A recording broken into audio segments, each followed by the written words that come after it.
किरण, सुना है तुम्हारे परिवार में आजकल कुछ खटपट चल रहा है। क्या संपत्ति के साथ साथ तुम्हारे सास ससुर का भी बंटवारा होगा? क्या तुम्हारे सास ससुर की जिम्मेदारी तुम लोगी? बहुत मुश्किल है यार, अपने बच्चे परिवार तो संभाल नहीं रहे हैं, अब लगता है सास ससुर को भी तुम्हें ही संभालना पड़ेगा। किरण की सहेली कुमुद बोल रही थी। किरण बोली, मैं क्यों लूँगी पूरी जिम्मेदारी? जब हर चीज़ का आधा आधा बंटवारा होगा तो इनके माता पिता का भी बंटवारा होगा। घर में पैसे ज़्यादा खर्च मेरे पति करते हैं और गुणगान वो दोनों बड़े बेटे का सुनाते हैं। अब देखो क्या होता है। किरण की दूसरी सहेली बोली, तुमने क्या सोचा है? कुछ तो तुम्हारे दिमाग में चल रहा होगा। किरण बोली, मैं सोचती हूँ अपनी सास को अपनी तरफ ले लूँगी, कम से कम मेरी थोड़ी मदद ही हो जाए, क्योंकि ससुर जी तो बस बैठकर खाएंगे, ये कम से कम घर के कुछ काम तो कर देंगी। किरण के परिवार में जमीन जायदाद को लेकर खींचतान चल रही थी। इन सभी मुश्किलों के कारण किरण के ससुर भानु प्रताप जी ने संपत्ति का बंटवारा करने का फैसला लिया। फिर ये मुद्दा उठा कि माता पिता किसके साथ रहेंगे।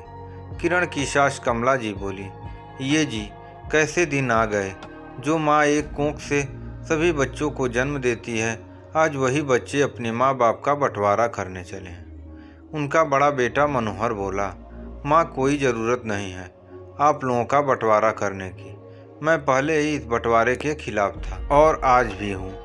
आप और बाबूजी मेरे साथ रहिए, मेरी जितनी भी आय है मैं आप लोगों को अपने साथ रख सकता हूँ।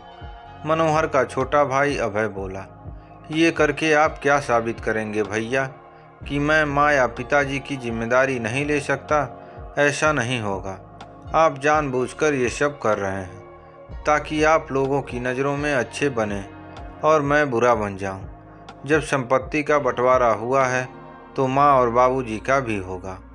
मनोहर की पत्नी नेहा बोली, देवर जी जब हम दोनों की जिम्मेदारी लेने के लिए तैयार हैं तो आपको क्या आपत्ति है? क्या इस उम्र में आप इन दोनों को अलग कर देंगे?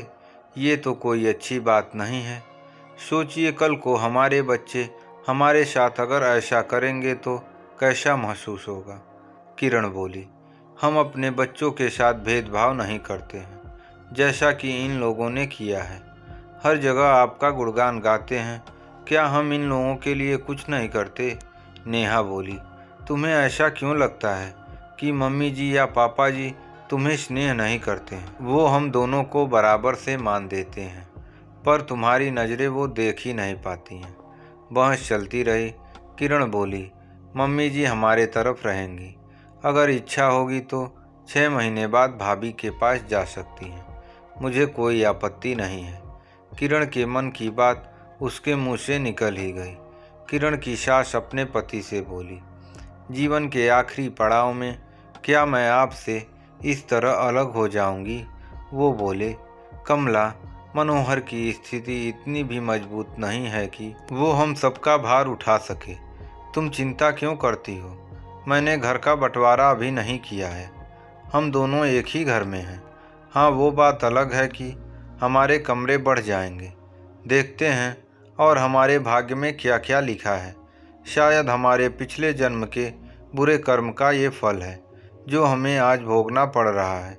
जब बच्चों के मन में घृणा और लोभ आता है तभी ऐसी परिस्थिति आती है कि वो संपत्ति के साथ साथ अपने माता पिता का भी बंटवारा कर देते हैं, मानो वे माँ बाप नहीं कोई समान हो, जिसे आधा आधा उन्होंने अपनी मर्जी से बांट लिया। समय धीरे धीरे व्यतीत होने लगा। किरण अपने स्वभाव के अनुसार पहले धीरे धीरे छोटे मोटे कामों को अपनी सास को करने को कहती थी। किरण ना तो अच्छा खाना बनाती थी और ना अपनी सास से अच्छे से बात करती थी। जब भी कमला जी नेहा की तरफ जाना चाहती, किरण किसी न किसी बहाने उन्हें जाने से रोक लेती थी। कुछ दिनों बाद किरण की माँ उनके घर आई।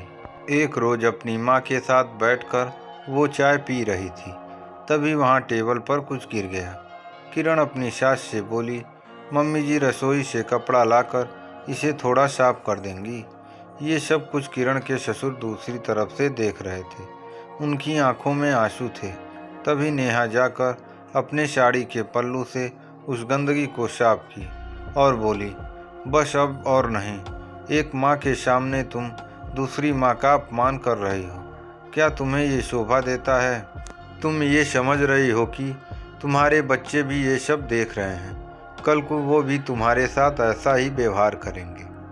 किरण की माँ बोली, नेहा, जब संपत्ति और घर का बंटवारा हो गया है तो तुम इसके घर के मामले में क्यों दखल देती हो? नेहा बोली, आंटी जी, आप किरण की माँ हो तो मेरी भी माँ जैसी हुई। आपसे ऐसी बातें सुनने को मिलेंगी ये उम्मीद नहीं थी।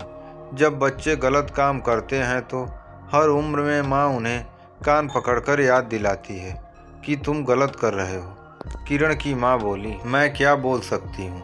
नेहा बोली, आप ना बोलकर इसकी गलतियों में भी इसका साथ दे रही हैं। जैसे आपने अपनी बेटी को पाल पोस कर बड़ा किया है, मम्मी जी ने भी अपने दोनों बेटों को पाल पोस कर बड़ा किया है। हाँ, वो अलग बात है कि बेटा अपना फर्ज भूल गया और पत्नी के सामने माँ की इज्जत नहीं कर पाता। किरण बोली, भाभी, मुझे मजबूर मत कीजिए कि मैं आपका अपमान करूं। आप अपने घर चले जाइए। जब हर चीज़ का बंटवारा हो चुका है तो आप मेरे घर के मामले में दखल नहीं दे सकती हैं। नेहा अपने ससुर जी के पास जाकर बोली, बाबूजी, क्या आप ये सब देखकर चुप रहेंगे? वो आपकी पत्नी हैं। आपने अपनी संपत्ति का बंटवारा किया है, अपने आत्मसम्मान का नहीं। माँ जी की जिम्मेदारी आज भी आप पर है। अब आपको कुछ तो कहना ही होगा। नेहा के ससुर जी खड़े हुए और जाकर अपनी पत्नी का हाथ पकड़कर बोले, आज भी मुझमें इतना सामर्थ्य है कि तुम्हारे सम्मान की रक्षा कर सकता हूँ। वो अपने पत्नी का हाथ पकड़कर अपने साथ ले गए। अगले दिन भी दोनों घरों में बहस चलती रही। उस दिन नेहा के ससुर जी ने कहा, मैंने संपत्ति का बंटवारा कर दिया, परंतु ये घर आज भी मेरा है। अभय बोला, बाबूजी, बेहतर होगा इस घर का भी बंटवारा आप कर ही दीजिए या फिर मेरा हिस्सा दे दीजिए ताकि मैं कहीं और घर ले लूं। पिता बोले, जितना देना था मैंने तुम सबको दे दिया, अब आगे की जिम्मेदारी खुद संभालो। अभय, बेहतर होगा कि तुम अपने परिवार को लेकर अब किसी और घर में चले जाओ, क्योंकि ये घर मैं अपनी पत्नी के लिए रखा हूँ। तुम जैसे औलाद से बेहतर होता मेरा एक ही बेटा होता। तुम अपनी पत्नी और सास का सम्मान कर सकते हो, पर अपनी माँ का सम्मान संभाल नहीं सके तो तुम्हें इस घर में रहने का अब कोई अधिकार नहीं है। आखिरकार अभय को वो घर छोड़कर जाना ही पड़ा। पिता ने उस घर को अपने आने वाली पीढ़ियों के नाम कर दिया। अभय जिस हिस्से में रहता था उसको किराए पर लगा दिया। अब किराया और उनके पेंशन से उन दोनों की दवाइयों और खर्चों का इंतजाम हो जाता था। अगर किरण की माँ ने उसकी गलती पर उसे समझाया होता या उसकी सहेलियों ने उसे सही सुझाव दिया होता तो आज उसके परिवार का इस तरह से बंटवारा नहीं होता। कमाई कम हो या ज़्यादा हो, जब परिस्थिति खराब होती है तो परिवार एकजुट मिलकर थोड़े में ही अपना गुजारा कर लेते हैं, परंतु इस तरह माता पिता का बंटवारा नहीं करते हैं। दोस्तों, माता पिता जहाँ 4 बच्चों को जन्म देते हैं, बच्चों के प्रेम में वो जब बंटवारा नहीं करते हैं तो बच्चे बड़े होकर आखिर क्यों माँ बाप से अपने लिए ज़्यादा चाहत रखते हैं? आगे वो माता पिता का ही बंटवारा कर देते हैं। ये सोच आखिर कब बदलेगी? आपको ये कहानी कैसी लगी? अपने अनुभव और विचार कमेंट द्वारा मेरे साथ साझा करें। मैं आशा करता हूँ कि ये कहानी आपके दिल को ज़रूर छू जाएगी।